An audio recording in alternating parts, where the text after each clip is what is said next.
Hello दोस्तों, स्वागत है आपका एक बार फिर आपके अपने चैनल बीएचयू वाले में। तो आज हम लोग बात करेंगे चोल प्रशासन यानी कि चोल एडमिनिस्ट्रेशन के बारे में, जो कि बहुत इंपॉर्टेंट है और इससे बहुत क्वेश्चन पूछे जाते हैं।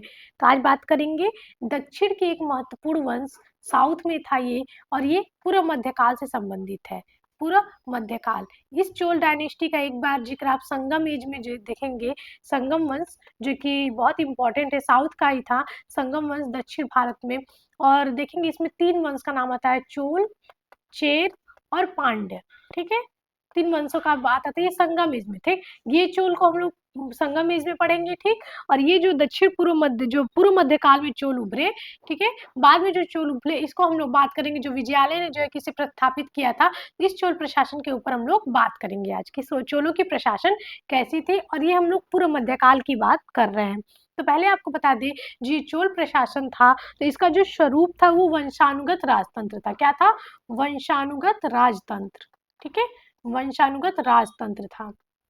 ठीक है, और देखेंगे ये जो चोल प्रशासन, इसकी बहुत सारी हमें चीजें देखने को मिलेगी। स्थानीय स्वशासन देखेंगे, इसके बाद देखेंगे इसकी भूमि के लिए काफी सारी जो राजस्व व्यवस्था थी काफी अच्छी थी, सैन्य व्यवस्था काफी अच्छी थी, और इसके कई सम्राट जैसे राजा राज प्रथम, राजेंद्र प्रथम, ऐसे सम्राट हुए जिसने चोल डायनेस्टी को एकदम, जो है कि नेपोलियन से भी तुलना की जाती है राजेंद्र प्रथम की, तो इन्होंने चोल साम्राज्य का काफी विस्तार किया है। तो ऐसी सारी चीजों को हम लोग देखेंगे। ठीक, तो किसी भी प्रशासन की बात करें तो जो राजा होता है वो सर्वोच्च अधिकारी होता था। Supreme authority of the central administration was the king. ठीक है, राजा का पद वंशानुगत तथा युवराज ज्येष्ठता के आधार पर राज्य करता था, या फिर राज्य का अधिकारी बनता था। तो आपको बता दें कि जो राजा का पद था वंशानुगत था, या फिर पिता के बाद पुत्र, पुत्र के बाद उसका पुत्र, ये सारी चीजें हमें हर प्रशासन में देखने को मिलती है।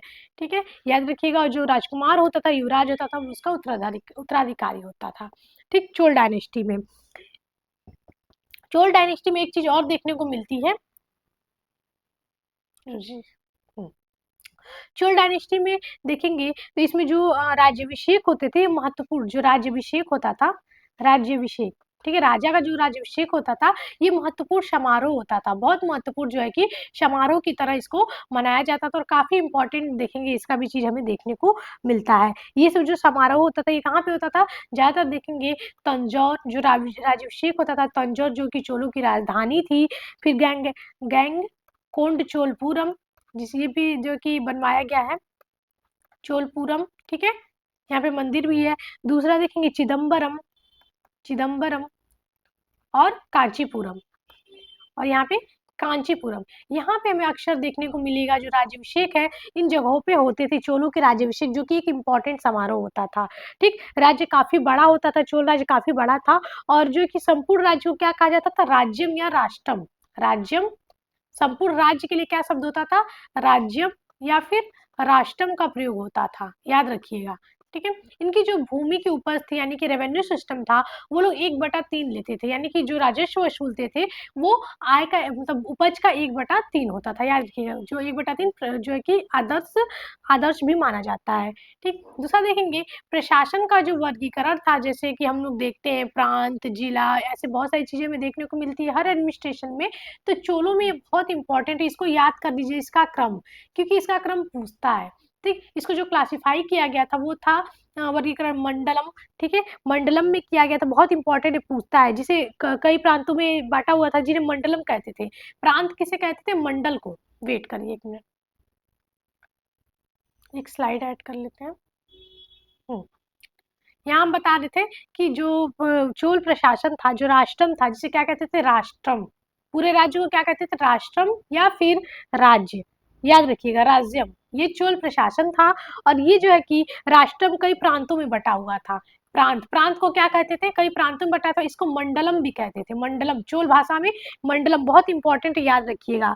और जो इसमें मंडलों की संख्या कितनी थी? 8 मंडल थे। चोलों के समय संख्या कितनी थी मंडलों की?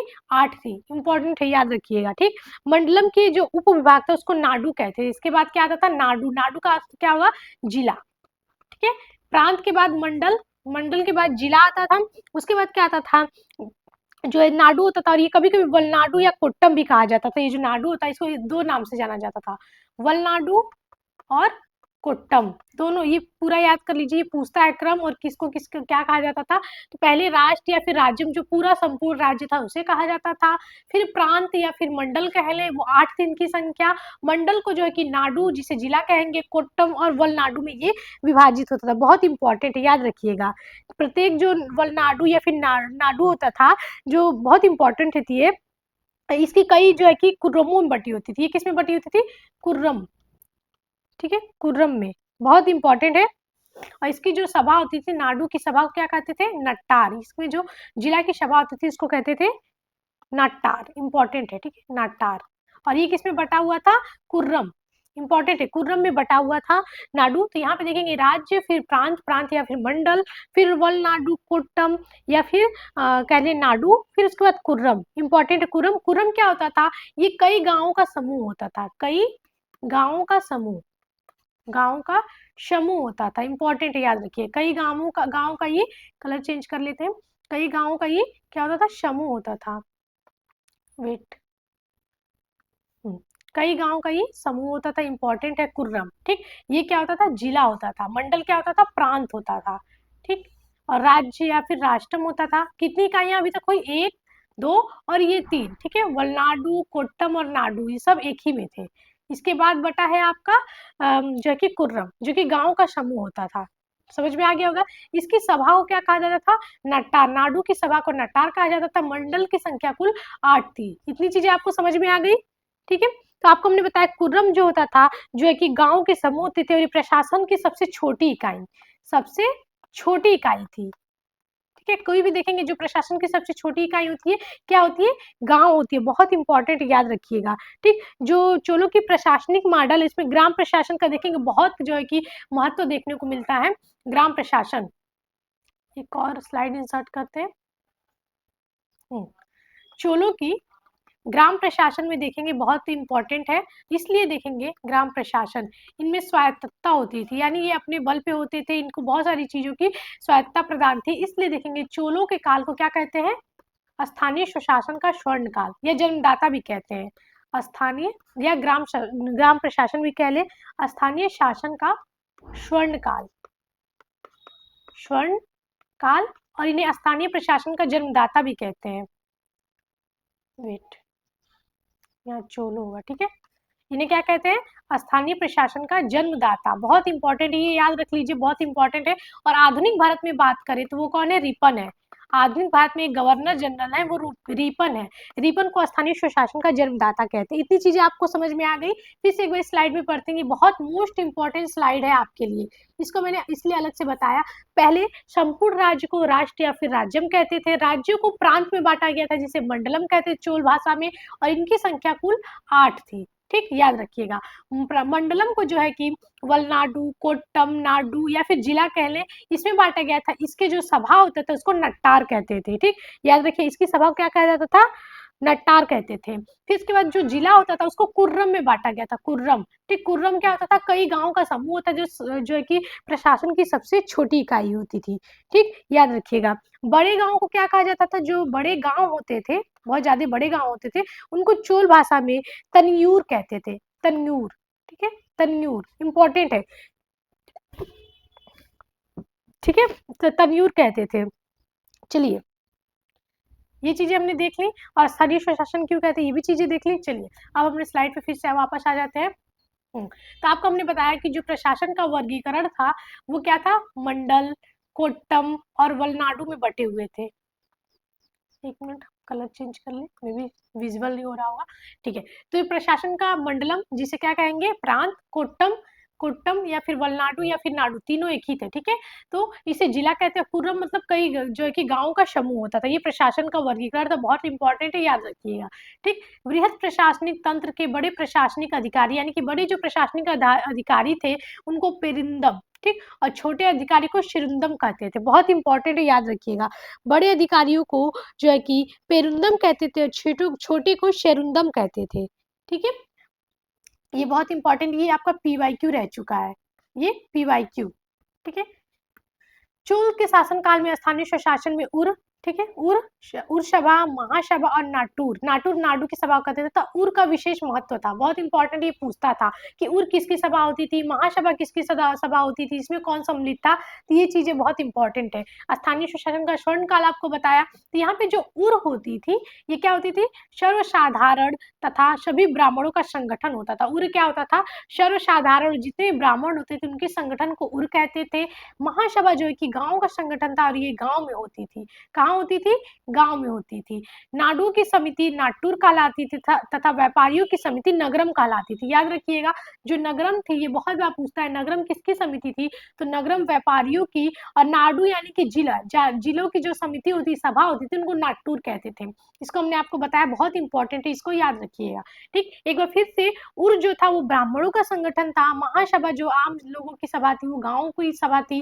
ठीक, नाटुर जो है कि नाडुओं की सभा थी, जहाँ पे जिला से संबंधित चीजों की सभा होती थी। ठीक, नगरम जो है कि व्यापारियों की समिति थी, व्यापारियों को भी विशेष महत्व था चोल प्रशासन में। उनकी बहुत सारी हमें सभाएं देखने को मिलती हैं, वो चीजें देखने को मिलती है। यहाँ पे कुछ चोल प्रशासन के महत्वपूर्ण विभाग और अधिकारी, उसके अधिकारियों के बारे में, जो कि आपके मोस्ट इंपॉर्टेंट PYQ रह चुके हैं। मोस्ट इंपॉर्टेंट PYQ, स्लाइड को बिल्कुल आप रट जाइए, एकदम रट जाइए, ये पूछे जाते हैं।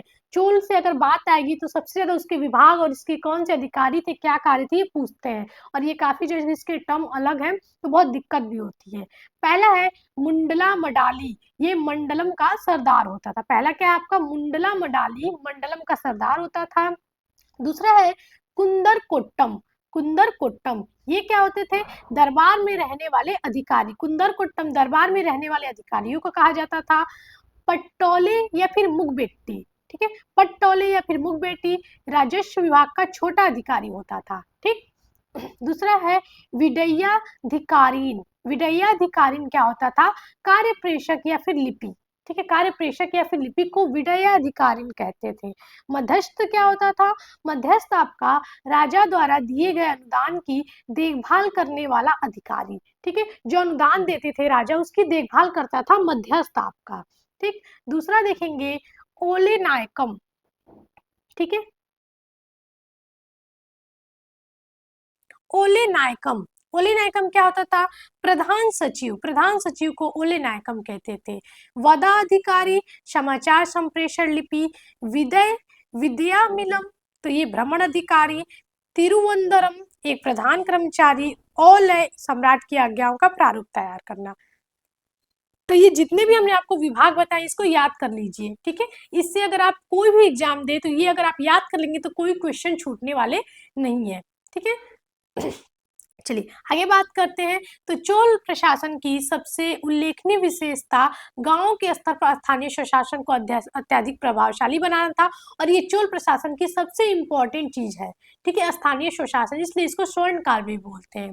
ठीक, देखेंगे वेनिस का यात्री मार्को पोलो ने 13वीं शताब्दी में केरल यात्रा जल की थी। जल से मतलब केरल की यात्रा की थी। ये मार्को पोलो किसके दरबार में आया था, पांड्य शासक कुलशेखर के। ठीक, मारवर्मन कुलशेखर के दरबार में आया था। और कभी कभी पूछता भी है, और ये कहीं ना कहीं चोलों का भी देखेंगे वर्णन करता है। वेनिस का यात्री था, साउथ में आया था। मार्को पोलो याद रखिएगा इटली का था। ठीक है, बहुत इंपॉर्टेंट, इसके बारे में पूछा जाता है। उसका कहना था, इसने वर्णन किया है चोल काल के बारे में।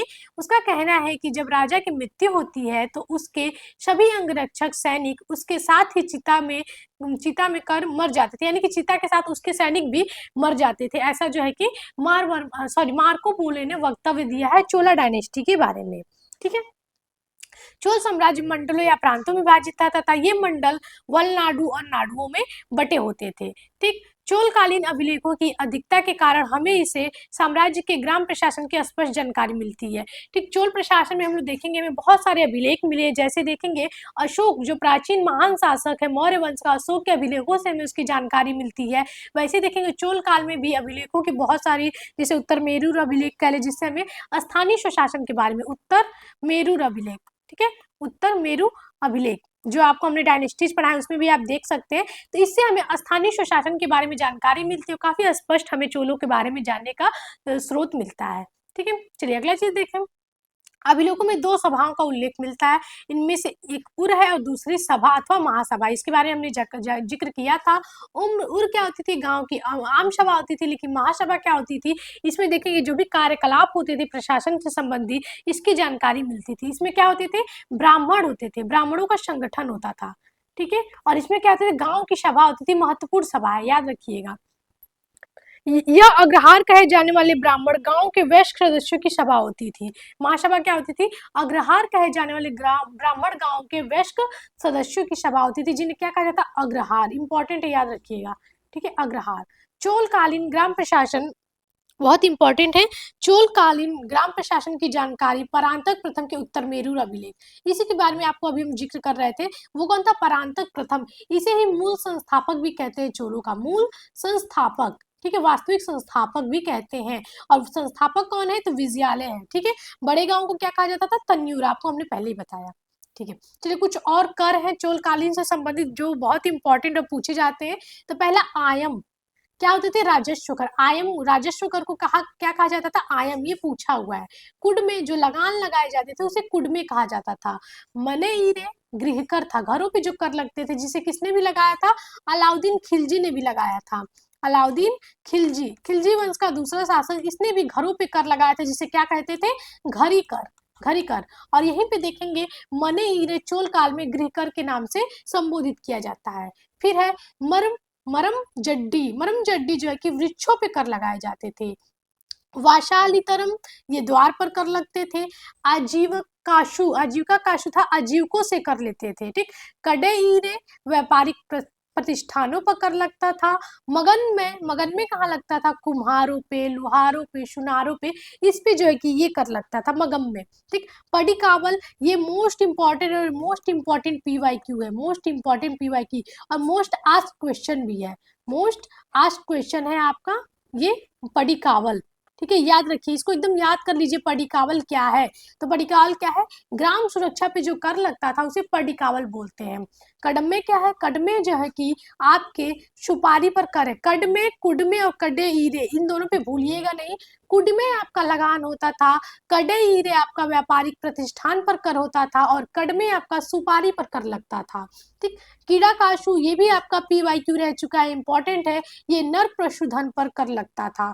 पेवरी, पेवरी आपका तेलघानी पर कर लगता था। तो ये कुछ मोस्ट इंपॉर्टेंट आपके चोलकालीन कर थे जो कि बहुत बार पूछे जाते हैं, ठीक है। शब्दावली को याद रखिए। दूसरा है कुछ प्रमुख समितियों के बारे में पूछता है, और ये भी आपके मोस्ट इंपॉर्टेंट है, जो चोलों से पूछे जाते हैं, जो कि आपको किसी भी एग्जाम के लिए बहुत इंपॉर्टेंट हो जाते हैं।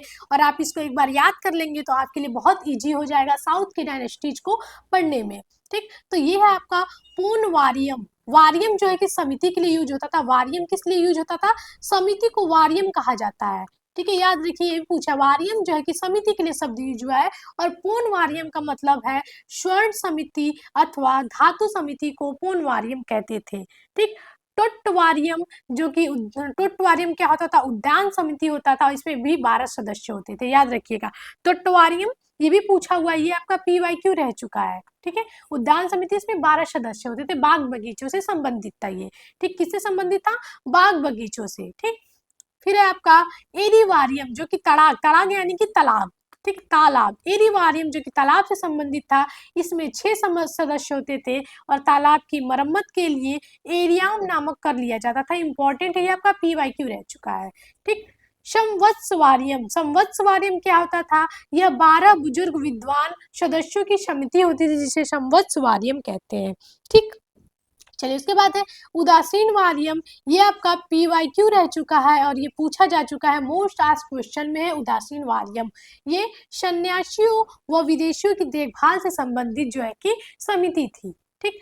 कनक कुवारियम, कनक कुवारियम क्या होता था, ये लेखा जोखा संबंधित जो है कि चोल काल से संबंधित समिति थी। जैसे हम लोग देखेंगे मौर्य में अलग अलग, जैसे कि लक्षणाध्यक्ष देख ले, छठ कह ले, पौत्वाध्यक्ष, पड़ाध्यक्ष थे, वैसे ही चोल समिति के भी जो अध्यक्ष है बहुत इंपॉर्टेंट है, इसे वरियम कहते थे।